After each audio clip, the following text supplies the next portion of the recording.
Hey, have you ever wondered about that strange gap in the story of Jesus?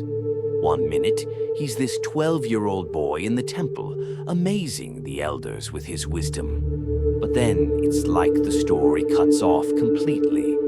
We don't hear about him again until he's 30, being baptized in the Jordan River and ready to start his ministry. But what happened in those missing years? What was Jesus doing during that time? And more importantly, why does the Bible leave that part out? It's a question that's intrigued people for centuries, and honestly, it's more than just a curiosity. It's a mystery that could change how we think about Jesus, and even about spirituality. What if I told you the story we've always known about Jesus might be missing something huge? Let's dive into it. Here's what we know. The Bible tells us about Jesus' birth, his early life, and that one remarkable moment at age 12, when he astounded the teachers in the temple with his wisdom. But then, nothing. We don't hear a thing about him for almost 18 years. It's like someone hit the pause button on his life story. So, where was he? What was he doing during that time? And more importantly, why is there such a huge gap in the story? You might think that the absence of details is just a small oversight, right? But it's not. In fact, many early Christian writings didn't leave this gap at all. In the first few centuries, there were other texts circulating that filled in the blanks, telling us stories about Jesus' travels and studies during those lost years. You may have heard of the infancy gospel of Thomas, the Arabic infancy gospel, or fragments of other ancient texts. But here's the kicker. When the Bible was being officially compiled, these texts were deliberately left out. Why?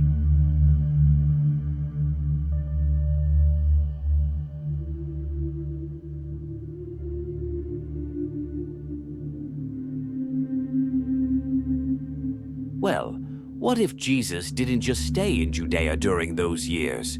What if, instead, he traveled far and wide? Picture this. Ancient trade routes connected the Roman Empire with places like India, Tibet, and Persia.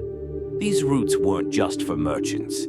They were used by pilgrims, travelers, and seekers of knowledge. And these routes were already well established by the time Jesus would have been in his late teens and early 20s.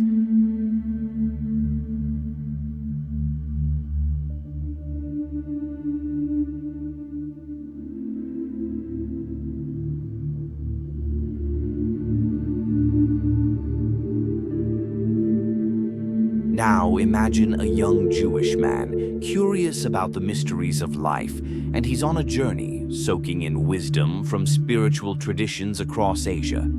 Could Jesus have ventured to India to study with Buddhist monks? Or maybe he sought out Hindu sages in the Himalayas? Or perhaps he traveled to Egypt and learned the ancient mystical practices there. Honestly, it seems entirely possible, and even likely, considering how connected the ancient world was.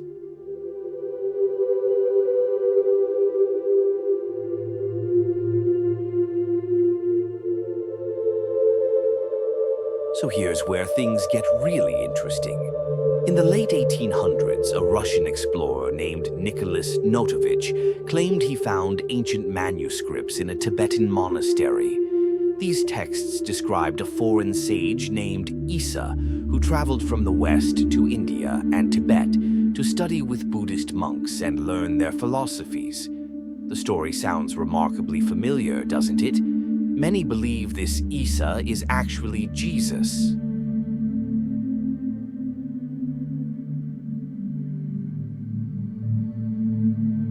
Not only that, other researchers like Swami Abhedananda and Nicholas Roerich independently verified these manuscripts, suggesting Jesus' travels in the East were well documented long before they were systematically erased. So, what does this mean for us? Well, it raises a fascinating possibility.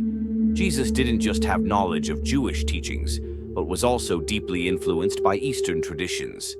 We see these influences in his emphasis on compassion, nonviolence, and even the idea of an inner kingdom. These aren't just vague similarities, they're striking philosophical parallels.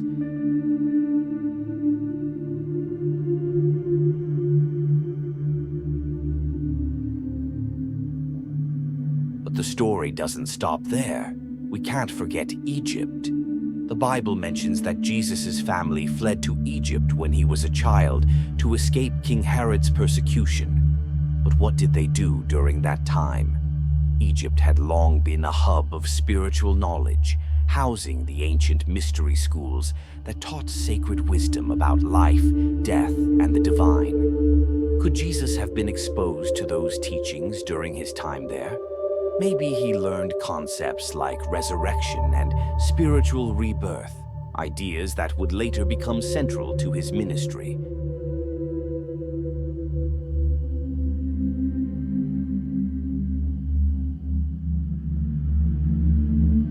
So why, then, were these stories erased from the official record? Well, it's all about politics. By the 4th century, the Roman Empire had officially adopted Christianity, and the Church was trying to position itself as the sole source of spiritual truth. A Jesus who had traveled, learned from Eastern monks, and studied Egyptian mysteries didn't quite fit with the image the early Church wanted to create, one of Christianity as a unique, exclusive faith. So, texts that told of Jesus' travels and teachings beyond Judea were systematically removed.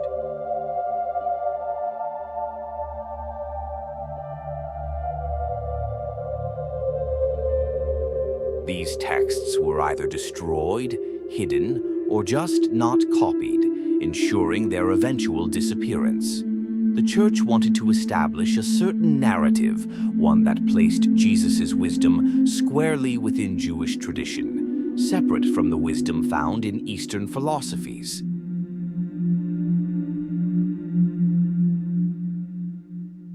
But here's the thing. This isn't about diminishing Jesus' significance. Quite the opposite. It actually broadens our understanding of him. What if Jesus was more than just the founder of a religion? What if he was a bridge, someone who traveled across spiritual boundaries, synthesizing wisdom from multiple traditions? What if his teachings were meant to be universal, not confined to one culture or one way of thinking? Think about his famous teachings. Love your enemies. Bless those who curse you. These aren't just Christian teachings, they echo Buddhist practices of compassion. And when Jesus talks about the kingdom within, doesn't that remind you of the Hindu concept of Atman, the divine spark within us all? His message seems to transcend any one tradition, and that's a message we can all resonate with, no matter where we come from.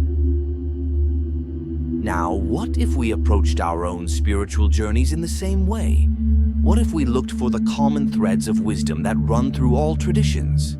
Meditation, mindfulness, compassion, they aren't exclusive to one path. They're universal principles that transcend cultures.